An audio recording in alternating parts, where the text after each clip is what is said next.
Y'all are going to love every second of this video. NBC just sent an orbital nuke directly from a space station onto the Democrats' hopes and dreams for 2028.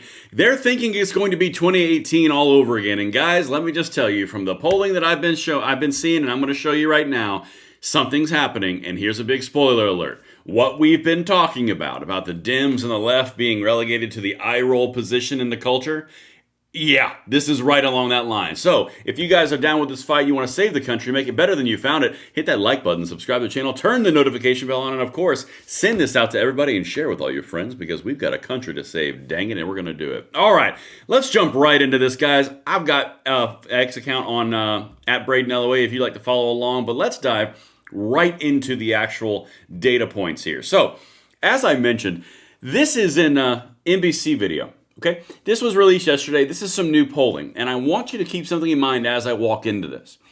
You are talking about a position where historically the party in power always loses seats. That is a well-known thing. It happened to Bush, it happened to Obama, it happened to Trump 1.0. That is just standard. It happened to Biden. But what you're going to see right now is a little bit different because the left is hoping upon a prayer's hope that all the things that are going on with all the cultural upheaval, that 2018 is going to repeat itself in a blue wave, okay? Watch this, because this is indicative of a cultural change. All right, let's get into this. Where's my little, here we go. Democrats are counting on next year's midterms to win back at least some control of Congress, but the party has some major political headwinds.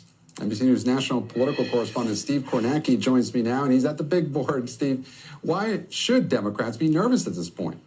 It's a little interesting right now, Gabe, about a year out from the midterms. Here, look, Donald Trump's approval ratings are certainly nothing to write home about. And this is what Democrats are looking at in terms of a challenge to take back the House, the current balance of power. With those vacancies, if they are filled the way we expect them to be, it would be 220 seats for the Republicans. There it is, 220 for the Republicans, 215 for the Democrats. And that would mean Democrats really would only need a net gain of 3 seats to get the House. Now, keep in mind, Republicans are trying to redraw maps in a number of states right now to boost that total. So there may be more of a pad here for Republicans than meets the eye when you just look at this balance of power. So that's one challenge for Democrats.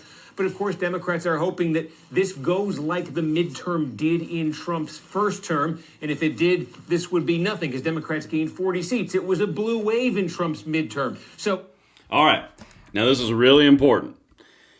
You have to factor in what's happening here, because if the Democrats take the House in a year from now, which we're going to cover all of this stuff extensively, you're talking about impeachment 4.0, 5.0, 6.0, non-stop obstruction.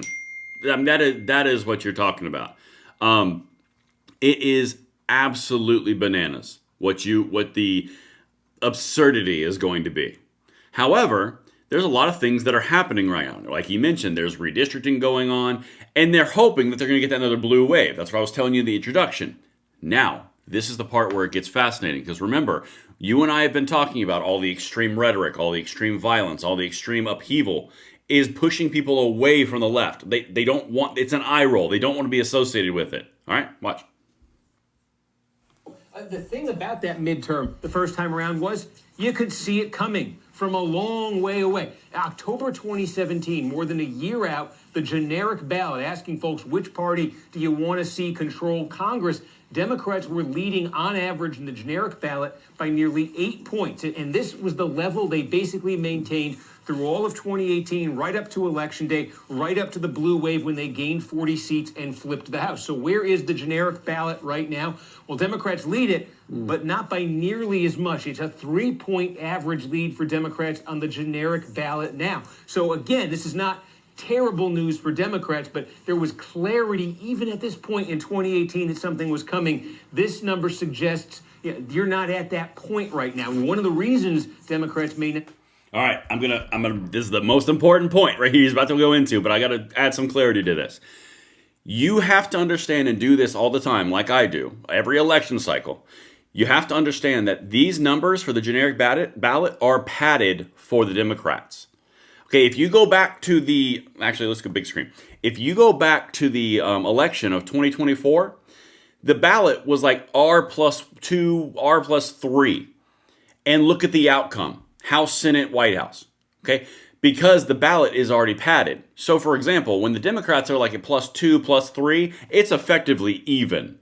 Okay? There is a built-in pad. And you can check all the data, all the stats, older videos. That's a reality. For the Democrats to be in, and this is the underlying point, because remember, I'm telling you, they are embracing tactics with the far left. At the Democrats, they are tying themselves together, and the tiger that they're holding by the tail on the far left is going to bite them if they back off their far left extremes. So they've got a problem brewing.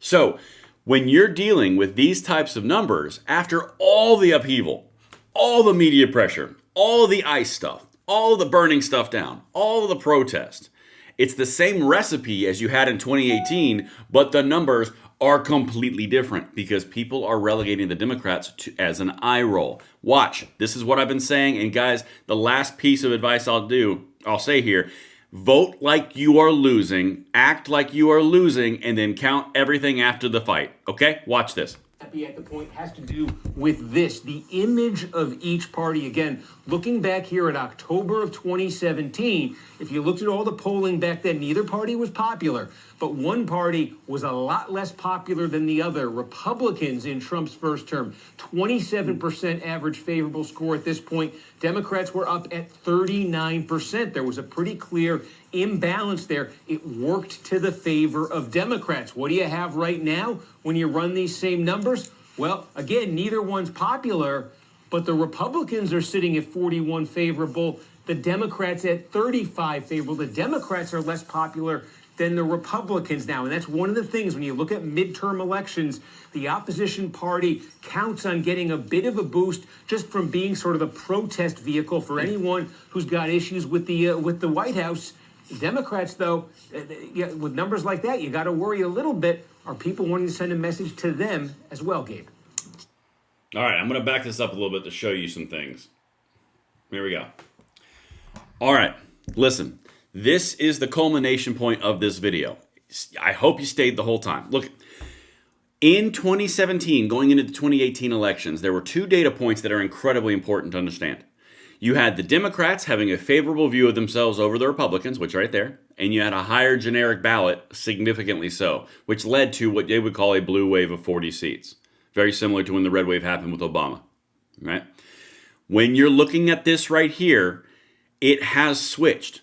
So now the contrast between 2018 and 2025, or 2026, if you're going to see the election years, you've got a decreased emphasis on the generic ballot, which is bad for Democrats, and then you have the likability, worse for Democrats. It has flipped to the inverse. Both of those data points are pointing directly to the idea that Democrats are losing the cultural perception of normalcy. Even in everything that is going on in our nation, all the upheaval, they should be dominating. They aren't, because the American population is fed up with the crap. It is that simple. It is not beyond that. You've lost the generic ballot or reduced the generic ballot, and you've lost the favorability. Guys, that's a 4-alarm fire, and they're just not going to tell you yet. But don't worry, I'll do it. That's what I've got for you guys. Let me know what you think in the comments down below, and I will see you on the next one. I'm Braden. See you later.